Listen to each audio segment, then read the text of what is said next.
Hello, everyone. This is Hank Suttala and Casey McBride with another thing of Stir Crazy Shamans that have found cool technology to play with. So much fun.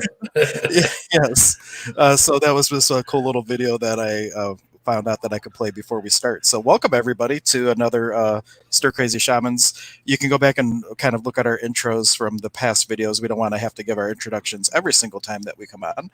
But needless to say, both of us are shamans from very different backgrounds that are just coming together to talk about possibilities, especially with the current time. This is a daily broadcast right now. When things go back to the new normal, whatever that is, we'll still do it. Maybe not every day, because we'll have our regular things kind of normalizing, but we want to be on as often as possible. And if you have any comments, you can certainly offer your comments and we can speak to them. But today we are going to be talking about fear. Fear, yes. Um, I think that's an excellent topic in these times when there is a lot of fear of scarcity and uncertainty in the world. And, I think it's important for us to not get too caught up on focusing on all of the craziness and fear, but we also need to talk about it because it is something that we all experience as humans from time to time. Yeah, excellent topic for today.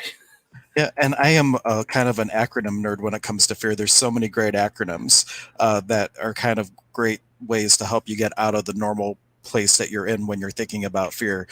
My most new favorite one, which I'll share with you today. Let me see here. Hello, Oh, Shirley. that's my sister actually. Is this one feeling excited and ready? I got this from Neil Donald Walsh, and it was just if you go on Amazon Prime, there was like these free talks where Neil would just bring people up on stage and process them live on camera. And one of the acronyms that he said in one of these shows was feeling excited and ready. I'm like, wow, that's like the best little acronym I've ever heard for fear. And part of the reason for that, if you look at, there's a guy named Dr. Dane here. He wrote a book called Being You, Changing the World. And he talks about how when you're a child and you might be in line to go look at your very first merry-go-round or amusement park ride, and you're all excited, right? And what do your parents do? They say, now, honey, don't be afraid. And as a child, even like situations like that, we start to misidentify excitement and fear. And then as we continue to go throughout our lives, sometimes we feel what we're thinking is fear, but in reality it's excitement. And so that's the first thing I wanted to touch on is like, what are you really feeling? If you start asking yourself that question, am I afraid? Am I excited? And one very recent example. Fortunately, we just went to Disney World this past December. I'm glad we didn't wait since all the parks are closed down now. But my one oldest son, Max, he was never wanting to go any of the rides with us. We would always get to the thing, and he wouldn't want to go on, and we would end up swapping. And my wife and Oliver would go on, and then I would go on again with Oliver, and she would stay with Max. And I asked him finally at one of the more speedy rides, like called Slinky Dog. I asked him, "Are you afraid? Are you excited?" And it really took him out of the place where he was reacting from. And he's like, "I'm excited, Daddy." And then he went on the ride, and then he couldn't get enough of them. And so, really, where are we paralyzed with what we think is fear, but it's really excitement, and we're just doing what we were told to do when we're afraid, which is run and hide. And I think, we always hear the term fear of the unknown, right? That's one of the greatest fears that people have is the fear of the unknown. And I think maybe a lot of the time it is actually excitement that we're feeling over the possibility of learning something new. And when we are especially exploring the realms of spirit, there's a lot of unknown for a lot of people in the beginning, especially. And so I have a lot of people tell me, oh, I'm a little afraid to start journeying. I'm afraid of what I might experience or what I might uncover about myself or what truths I might encounter. And yeah, I don't think that's really fear people are feeling. I think you're correct. I think that's more excitement, because it could be anything. You don't know what worlds are about to open up in front of you. So yeah, I think people get overly excited and they do misidentify that as fear. So I agree, absolutely. Right. Right. And one of the things when it comes to fear too, that our ego, which is another acronym, since I'm an acronym nerd, edging God out. I like that one. The ego's job is to keep us safe, and the ego only has past data to draw upon. So it's always going on past data instead of when you're looking at your intuition and your knowing as an infinite being. when you're looking at those types of things, you're looking forward into possibility, and the ego can't handle that. And it's like, oh no, I know that the ego will let you relive your worst day ever because it knows you survived it, and it will help you reason into going back into the same, what seems to be a different choice, but it's really the same choice. And that's where we get these cycles and patterns where people get trapped into what they feel is insanity because they're choosing the same thing expecting a different result, but they're kind of reasoning into the same thing that's really just a little bit of a different package, but it's the same choice. And ego's really good at that, and helping you to justify and reason away possibility instead or in place of what it feels is safety.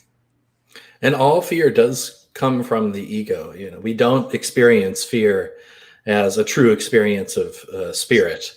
And when we really get down to it, if you pay attention in the moment, and I think this is sort of like a big remedy to any of these negative emotions like fear that we experience, in the moment when you're experiencing fear, if you can, just even for a split second, sort of step back a little bit and take notice, what is it that I'm actually feeling?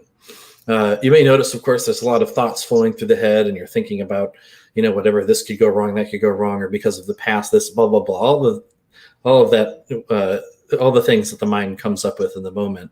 But really look at the feeling of fear. Really, they may just be really simple sensations in your body. Now, there may be a tightness in your chest, your heart's beating fast. Two really simple sensations. Maybe your shoulders are a little more tense. You know, maybe your breathing is different. But these are all just physical sensations that we're experiencing.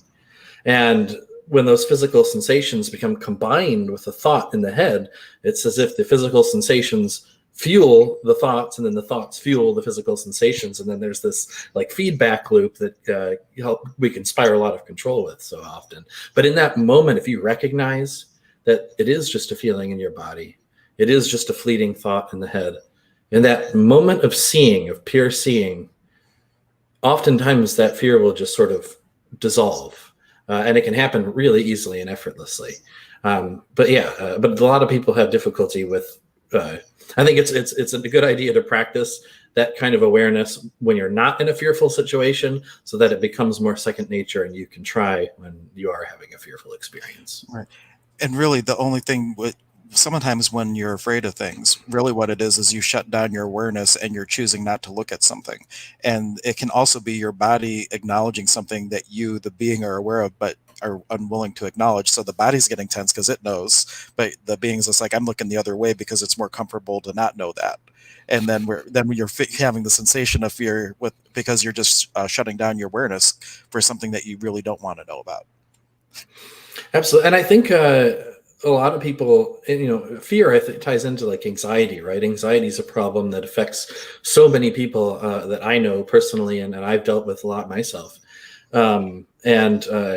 You know, I think feeling anxiety is sort of like a perpetual state of being in that contracted, fearful experience. We're like constantly in that fight or flight mode of fear.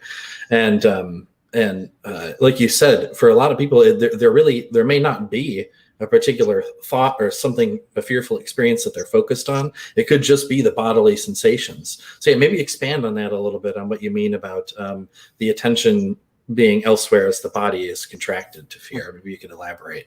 Right. Well, there's two things on that. One is simply the matrix. There's sometimes that we're aware of something that we really wish we weren't aware of, and we push it out of our reality. And the reason why we do that is more because we're judging whatever our awareness is as good or bad or right or wrong or whatever the case may be. We've judged it as something, and because of that judgment, it's no longer comfortable, and then we push it out of our awareness. All the while, the body is this, its job is to be the sensory apparatus in this reality of being, picking up all these different things.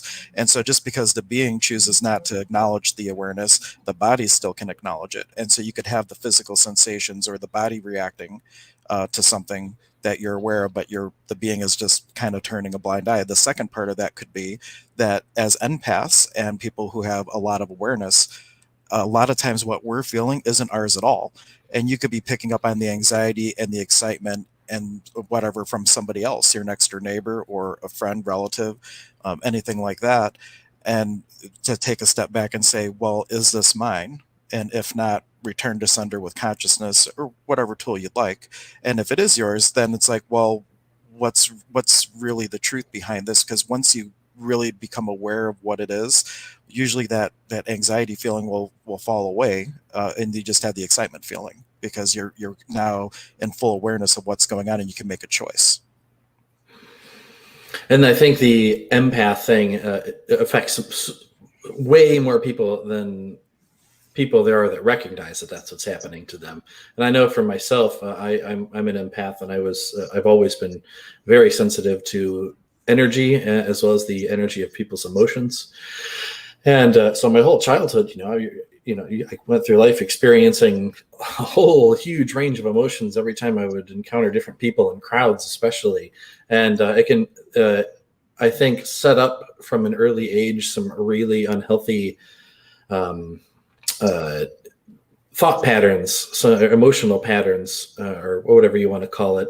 Because if we don't recognize that all of these emotions that we're feeling aren't ours, if we've never been taught that it's possible to feel anything outside of our own body, then we believe that all those emotions are ours. And it can take years for a person like myself to recognize that no, every fleeting little emotion that I feel as I pass a person is not my own experience. And really learning that and validating that, that can really help people to move on. And then we don't, because it's one thing to experience the emotions of another person. It's another thing to experience that, believe it's yours, and then carry it with you throughout the day. When we recognize that's not mine, I'm just feeling that because someone else is feeling that, then I think when we distance ourselves from that person, we can much more easily just let it go. I think that's big. Right, social distancing your way from the other person. Right? No, but as empaths, though, one of the things that a little trick when an empath looks to check in with somebody, like say you're looking to check in with a family member who lives in another state or something like that, one of the ways that we do that is we kind of expand our energy field out to meet that person. And when you do that as an empath, you're opening up yourself to everything that's between here and wherever that person is. Another way you can do it is just to bring the essence of that person to you, and that way you're only connecting with the one person that you're wanting to connect with instead of everybody between here and there. Yeah, that makes sense. And I know when I do distance healing, for example, I think it's sort of a hybrid between the two, because I know I'm not consciously like really reaching out to that person, but at the same time, uh, I'm not consciously bringing them to me. I just kind of disconnect and I don't know if like it's a midway kind of meeting thing, or if I am really bringing them to me. I guess I've never really thought about it in that way Yeah. before. Or you could also be doing something dimensionally or in a different realm, perhaps, and things like that. But not everybody is off in different realms like you are. And some They could folks be say, if they it wanted could be. to. Yeah, there's a lot of different ways that Uh, things like that occur. But I know that one thing that I know my friend Ryan talks about in his empathic empowerment training courses is that the empaths will sometimes just expand their bubble out so far to connect with something, and then all of a sudden get overwhelmed because they're picking up a whole bunch of things. And then one of the things too is what you resist persists. So as empaths and people who are aware, we're taught to shield. And shielding is a tool that is used sparingly.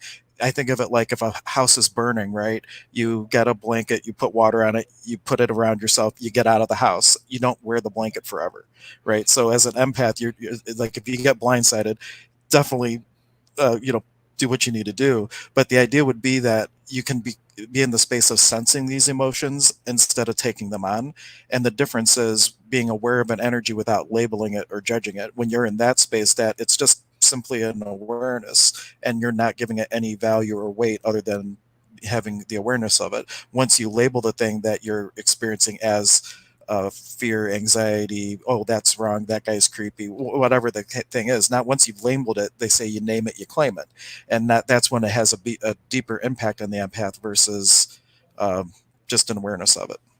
And everything we experience, whether it's fear, the most intense fear and suffering, or the most supreme love and joy, they're all just experiences. And as far as consciousness, the oneness, the isness that allows these experiences to be is concerned, if we could say is concerned, they're all equal. All experience is as it is. Like you said, when we come, the only bad experiences we have are the ones we label as bad in our mind. And all the concepts of good, evil, light, darkness, all of that, those are all just words in our head. There is a direct experience that we have. Those experiences are true. But when we call something bad or unpleasant or suffering or whatever we call it, that's all up here. That's just thoughts and feelings in the body. It's as simple as that. So yeah, I mean, obviously it's more pleasant to experience love and joy and all of that. But when if we don't spend as much time focusing on the ideas of fear and suffering and anxiety, and instead, if we experience them, we experience them. When they're gone, they're gone. And that will drastically reduce the amount of suffering you'll experience due to the experience of whatever sensations you were feeling in the moment. But they say pain is pain, but suffering is a choice, because the pain's just in the moment, and once it's done, it's done. And the reliving it or the dwelling on it is where we create our own internal suffering. And that's what happens when we become fragmented. If you talk about soul retrievals and things of that nature, when you have an experience that knocks you so far off center that now all you can do is dwell on it, or you completely shut it out. Either way, you're fragmenting yourself and not being completely in the moment if that's happening to you. This is I have worked with soul retrieval for a long time, but I'd never how to explain it. I've never had the training or like the language to explain it. So learning about this stuff and the way you're talking about how, for me, when I would practice soul retrieval for myself, it was the experience of like going out, finding this fragmented piece, releasing it from the experience, bringing it back. But even what I just said there, I couldn't have explained it like that. So I love that you have the words, and I'm learning the words to explain this sort of experience. Right. Well, in the South American tradition, they believe that when you have, and the very first soul loss that a being experiences is being cut from the mother. And so the very first thing that an infant would happen, that would happen in Peru when a baby's born, is they would do a special ceremony to do a soul recovery for the infant for being cut from the mother. Maybe for the mother too, because there's a lot of things involved with that. And they believe that the soul piece is cared for and it waits there until you're ready for having it to be reintegrated. And there's different techniques. We'll get to that in the shaman apprenticeship program that we're going to be in. But I wanted to give you a little bit more context that that's kind of how they frame all that, is when you have a soul fracture, it's not like it's just off and alone. It's being cared for by mother. And when you're ready to have it back, she's more than happy to help reintegrate that for you as soon as we're ready to be whole again. See, that's a much better way of looking at it. The way I always had kind of explained it to people was that because a lot of people are sort of afraid, I think, when they hear like there's a soul fragment, we're going to do soul retrieval. They go, well, if it's causing me so much fear and worry and all that, then why do I want it back inside of me? And I've heard that from certain people I've worked with. But the way I kind of like to explain that is the only time that soul fragment can be causing you suffering is when it is attached to that experience, that trauma. And when we've removed it and reintegrated it into you, it's just a part of your being, your energy field. And it's like you said, it's when it's within you and a part of you, it's you, and that you can control that, and it's just your whole. But it's only when it's fragmented, stuck in some sort of traumatic experience, some corner of space-time, that it causes the issues. That's kind of the way I generally would explain it. Right. I think of it this way: like if you're an infinite being and you're ignoring or not acknowledging one part of your experience, there's no way you can ever be functioning from wholeness, because part of you is stopped in time and space. Even though time and space is an illusion, but that's a whole nother topic. But part of you is frozen in time and space for whatever reason. And what gifts could that moment have for you if you were willing to look at it, become whole with it? Could you help other people that might have had that same experience to move past things that might have tripped you up in the past? So this just kind of came into my awareness, but I personally have experienced this, and I know other people that sort of develop, going back to what we were talking about of like empaths, traveling too far out and then becoming overwhelmed when experiencing the energy of other people. On the other side of that, I've myself and with others run into the experience of becoming almost like an energetic germaphobe, to where people are afraid to interact with other people, to perform healing on people, or to really have, in-depth connections with people because they're afraid of picking up fearful or negative energy from people, unpleasant energies from people. And so they kind of shut down, and they become like, they become like a germaphobe or an energetic agoraphobe, so to speak. But Okay. go ahead. One, let's give you another acronym for Satan: seeing anything as negative.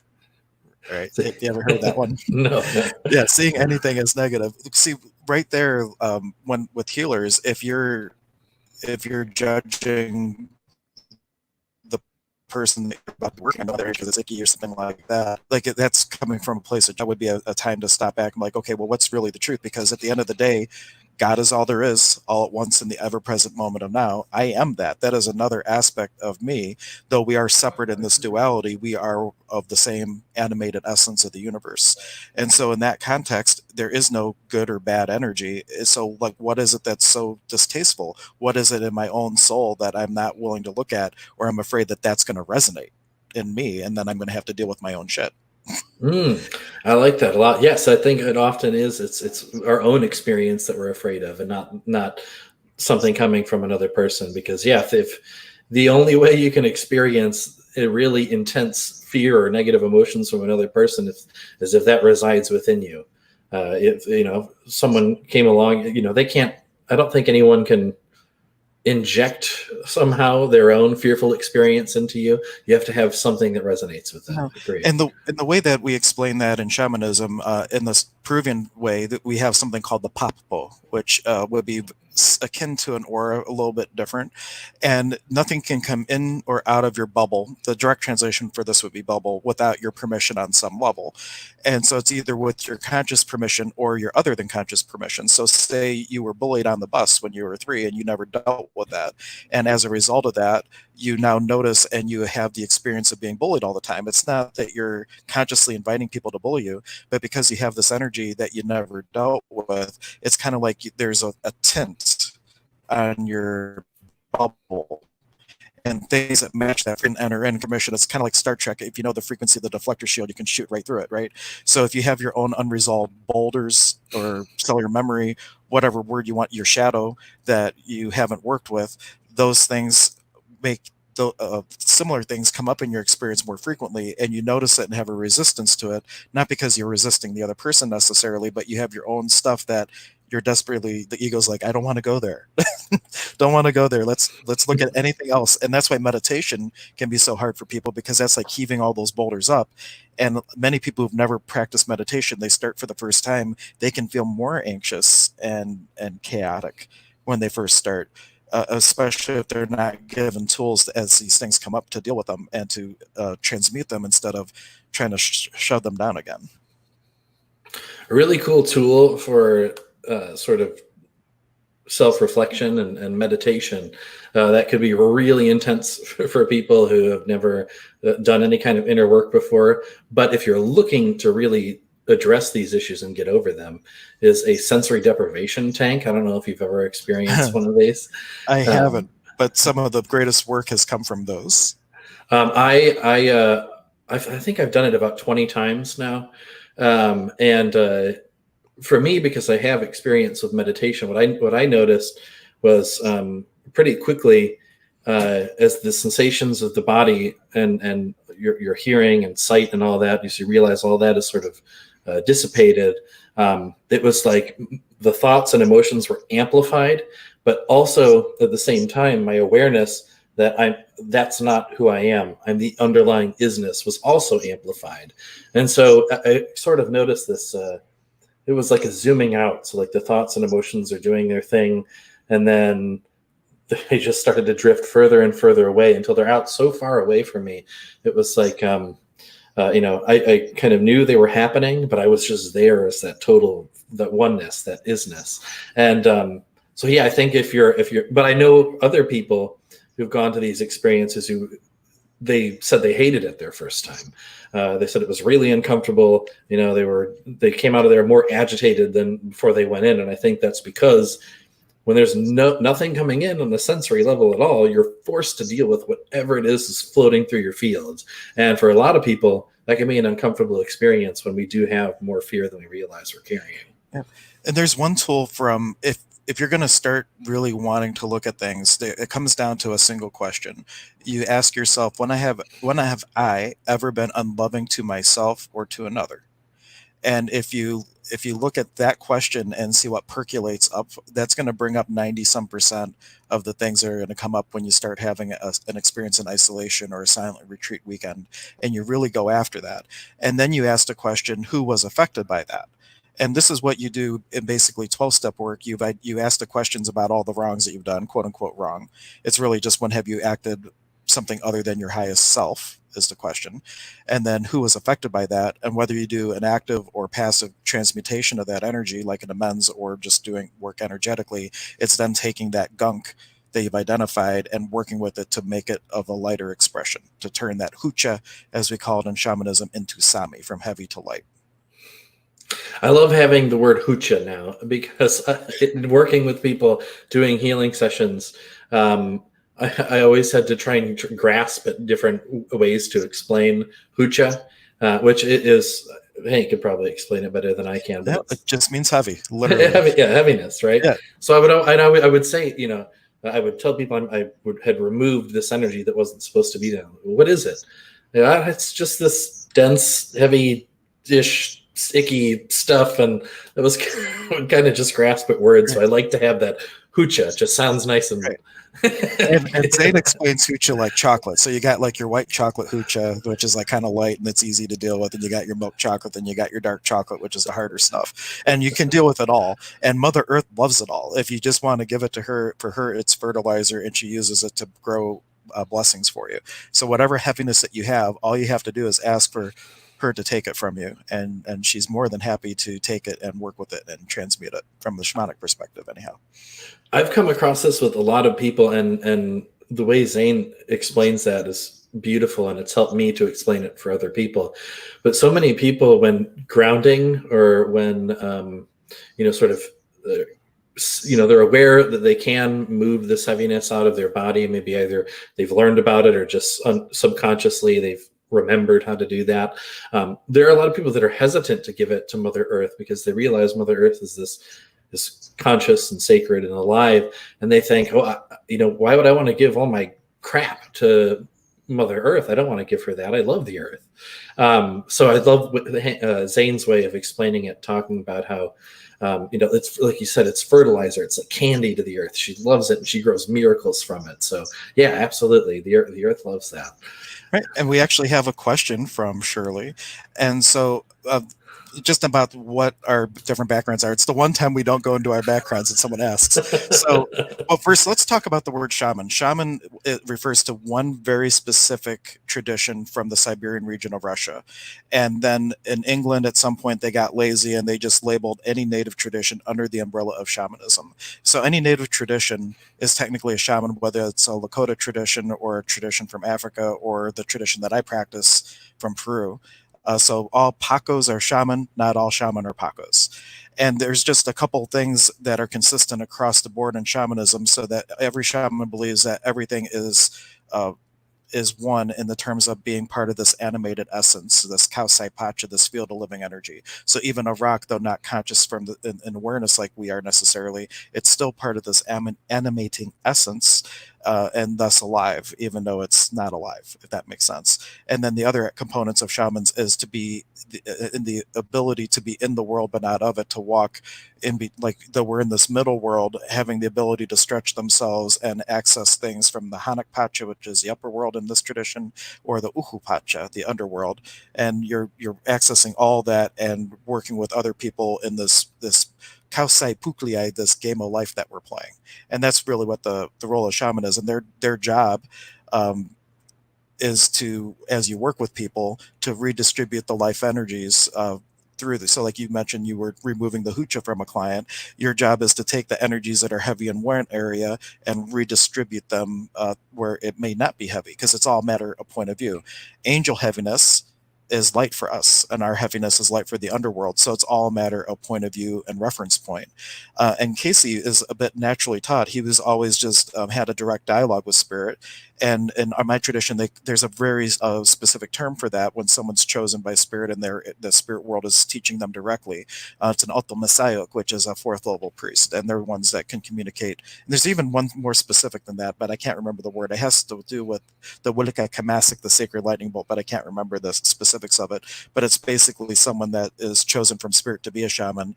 And then normally, if you grew up in Peru, Casey, you would have been brought in and taught and gone through the initiations, because like, oh, nature picked him. Let's teach him. Oh yeah, and I so wish that would have been the case. Well, I know it's. I mean, I'm glad that I'm here where I am. I wouldn't trade my experiences for anything, but things would have been a lot easier if that had been the case. If I was in Peru, I'll just say that. But yeah, I guess the way that I always think about it, and something I say from time to time, is a little simpler way to put all that is, for me, a shaman is like the bridge between the worlds, right? So I'm here in the physical body, but I'm able to perceive, see, and communicate with spiritual beings and perceive the energies of the upper worlds, the middle world, the lower worlds. By the way, we call these worlds like upper world, middle world, and lower world, but there aren't just three. There's an infinite number of realms out there. We categorize them into upper, middle, and lower based on sort of the vibrational frequency of each plane. But yeah, I am. So I couldn't call myself like a Peruvian or North American or any particular kind of shaman, because, like you said, I was chosen by spirit, and I say chosen by spirit because at the time it definitely didn't feel like my choice, because I was in a much different place and I was focused on completely different things, and spirit was like, nope, it's time to wake up, buddy. And so yeah, and I say that I was like thrown into the realms of spirit. I mean, I went from like being just this normal kind of like teenage kid to having intense experiences of spirit that most people either only have like after they die, or have to train for like a lifetime to try and experience. And it was just like, boom, this is happening. So yeah, so that path of, I don't know what the word for it was, the Ultima Sauk, it's a fourth level priest, but there's a specific one there. Beyond that, there's a specific thing that is a signal that someone was chosen by spirit. So Ultima Sauk you can be initiated into without being chosen necessarily, but it has to do with like the Welika Kamasik, the sacred lightning bolt. I just don't remember the exact thing. I have to ask Zane. But yeah, but it's not it's not something that I think everyone. I'm very grateful, and I'm so grateful for all of the experiences I've ever had, and now I experience so much more peace, love, joy, and aliveness. And I'm not just a three-dimensional being here. I experience a multitude of worlds and have incredible experiences without having to do anything all that extraordinary to me. But there was a lot of suffering in order to get to this place that I had to go through. And so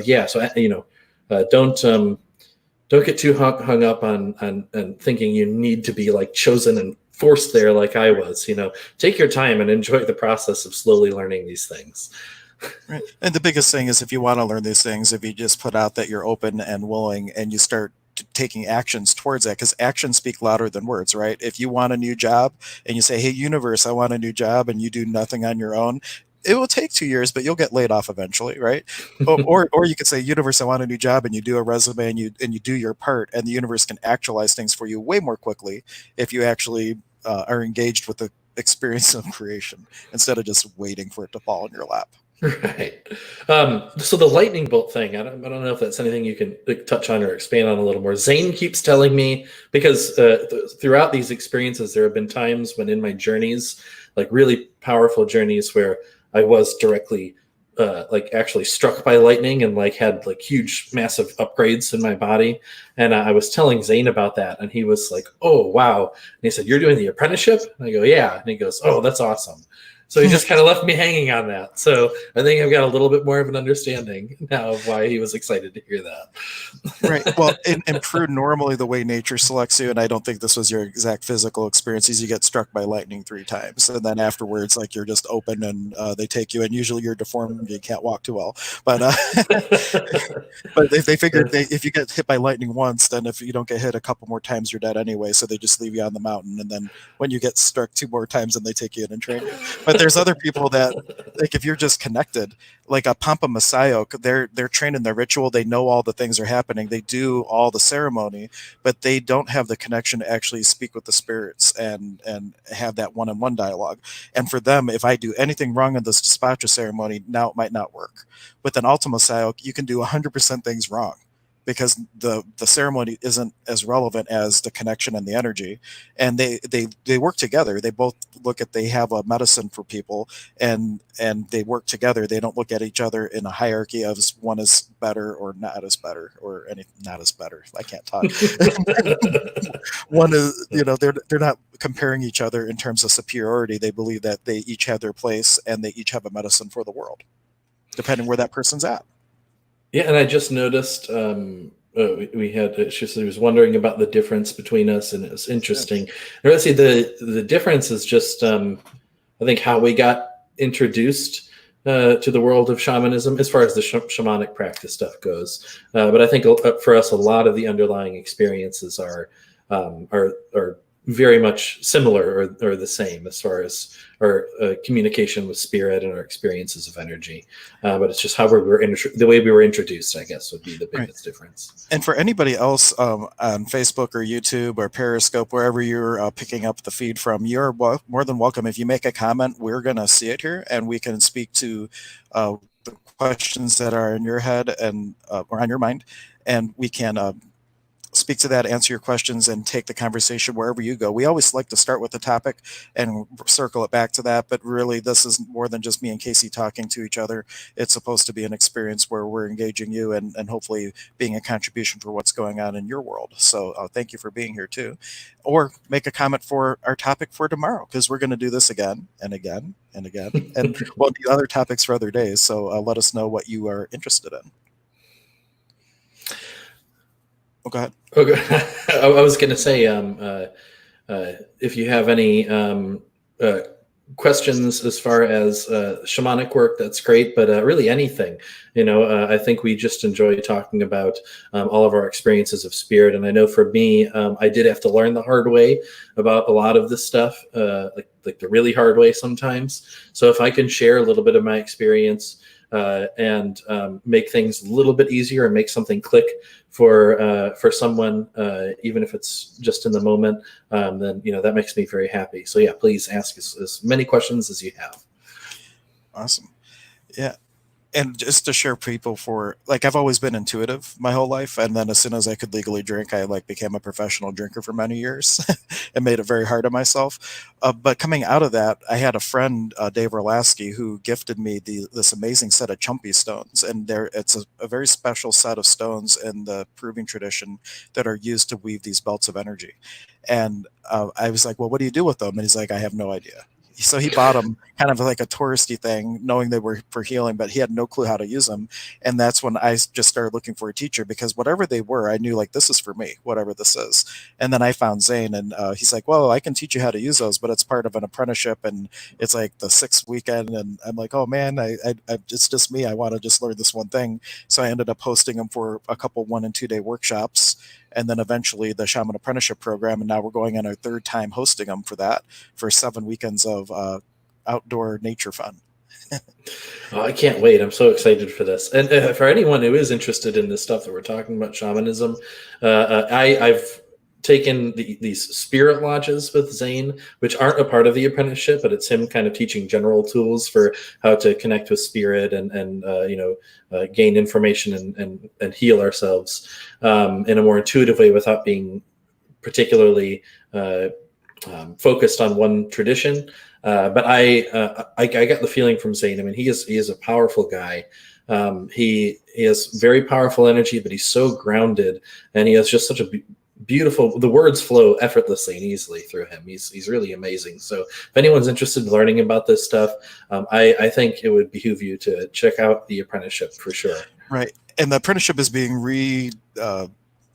reconstructed as we speak because of the whole COVID-19 thing. We're probably going to have to push us back a little bit. But what we were going to start next this month is we're going to start like it's a Taiwantan Mesa class, and basically it's the first level because there's four different priesthoods in this tradition. It's some of the things from the first level tradition that we're going to offer as like an introduction to the work. For anybody in the program, it's going to be included as part of your guys' experience, but it's kind of give us something virtually to do while we're waiting to actually get out and start the work. And it's going to give other people who aren't a part of the apprenticeship yet an opportunity to have an experience with Zane and build a little Taiwantan Mesa. Taiwantan just means four corners, or four. Taiwantan is four. And so Taiwantan Waira is the four winds. Taiwantan Mesa is a four corner mesa. And also get a little homework to go out into nature to find some stones to put in the mesa and stuff like that. So that's going to be coming up in April on the first weekend of the apprenticeship, because we're right now it's looking as though we're going to have to move the apprenticeship, the actual in-person start time, till May. And then we are going to double up throughout the program. It's 7 weekends. We might double up some of the weekends, or 1 month meet twice and catch up, but we don't want to not start. So this is kind of like a great thing Zane and I were talking about this morning, where we can still start virtually and then maybe also include other people who aren't ready for the apprenticeship but want a little bit more of the Paco tradition and some of the tools that come with that. And I think shamanism and exploring shamanism in any way, whether that's just picking up a book or watching these kinds of videos, is an excellent thing for anyone who's looking to sort of learn a little bit more about their own experience, or the experiences of spirit that they may be curious about or have had themselves, because we do encourage or I don't know if encourage is the right word, but the way that we learn about all this stuff is through direct experience. And like in traditional religions, like, which can be great for a lot of people for finding peace and learning about themselves. But a lot of these religions are, it's someone said it was this way, so you do this, this, and this, and that's how you get here.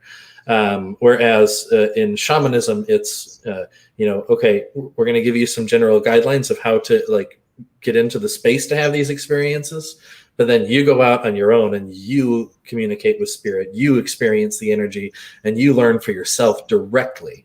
And I think that's why this is so powerful for so many people. Well, the apprenticeship, Zing kind of does a hybrid approach. We do the initiations, but he does give some context, because literally in Peru, when he got his initiations, they would go out and do it, and they would give him nothing else. It was up to you to go figure out what just happened. And they gave you no context at all. And so for the Western mind, we do the initiations, but then we come back in the classroom, but he teaches it in a very loose way, where it's to give context, but not to limit the experience. And one of the greatest examples, I love this story about one of his teachers.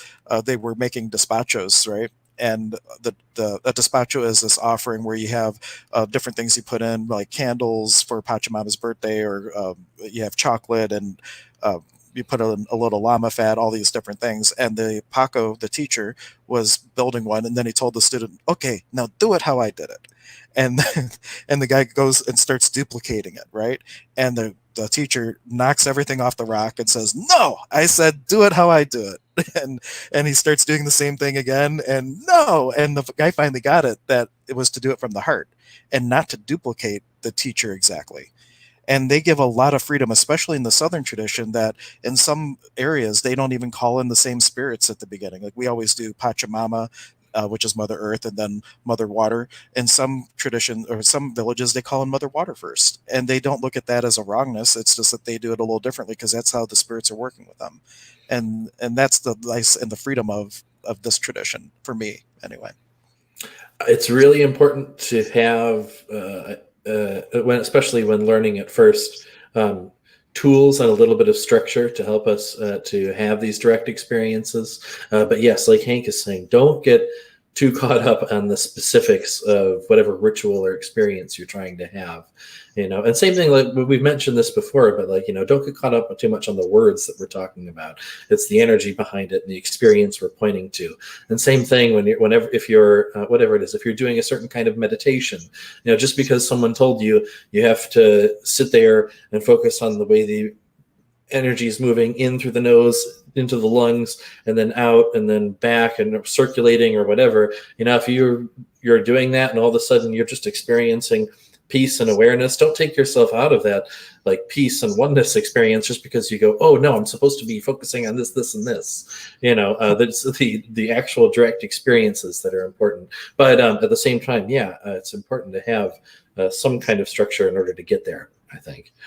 Cool. A reminder, if anybody has questions, please do type them in the comments. Today, we kind of got off topic a little bit, but it's always on topic of consciousness, right? But we were talking about fear, and how about any tools specifically that you have that people could walk away from with today? That if they're starting to feel fear, what would you tell someone that was brand new to all this? What would be a great takeaway to deal with the feelings of fear as they come up? Become curiously aware of the fear. And what I mean by that is, think about what I just said. So become curiously aware. Like when we're kids and we're presented with something we've never experienced before. Maybe it's, the first time you ever saw a waterfall, right? You're so curiously aware of that. You're curious, what is that thing? And your awareness is just purely on that with all of your attention. You don't have any real preconceived notion of it since it's your first time experiencing it. So you're just curiously there, just as pure awareness, taking in that experience. And while that may sound like I'm describing a beautiful experience of a waterfall, we can do the same thing with our fearful experience. We can become curiously aware of it. So when you are having an experience of fear, just become curious in that moment as to what is it that I'm really feeling? And that sort of, what do I want to call it? Inquiry internally, the experience of that inquiry. You don't actually have to ask, what is this? But just really become aware and feel, what is it that I'm really feeling? That can take us out of that intense, fearful experience, and it can help us to sort of disidentify with it. Because it's only when we're identified that fear can pull us along for miles and miles. If we can become curiously aware and feel, okay, it's just a tightness in my chest, my heart's beating a little fast, and that's okay. Then for that moment we can step back, and when we bring that light of pure awareness in, that curious awareness, that fear will often dissolve. Nothing can really survive in the light of pure awareness. And the way to bring that in is just in that tiny little moment of seeing, becoming curiously aware in the moment that it's happening. If you could that's the one thing I would say. Curious awareness. I love that. Curious awareness and something in the light of consciousness. What was that part again? Oh, I don't know the words. I'm going to have to go back and watch the replay. Okay. Nothing can survive in the light of consciousness. Nothing can survive in the light of consciousness. In terms because if we're having, and I mean like things, identification with thoughts and emotions, right? It's the identification that causes us the suffering. If we're just having the direct experience, we're not identified with it, there's no suffering. And that identification with thought, emotion, or any experience that we have can't survive when we become purely aware of it. Cool. And the one thing where I would tell someone to start is to ask the question, is it mine? Because perhaps it's not. And if it's not, then it's good to be aware. And then you just allow that energy to move through you, not to you, not from you. And to really start to look at it from the role of the observer, and observing that you're aware of the energy instead of having the experience of feeling what that energy is, because that's when you're naming it, you're claiming it. And so that would be the big tool I would say. Go ahead and ask, is it yours? And you might be surprised at 99% of the time that it's not. And it's someone else's or something else's, and you just happen to have an awareness. And then ask, well, could I be a contribution to that?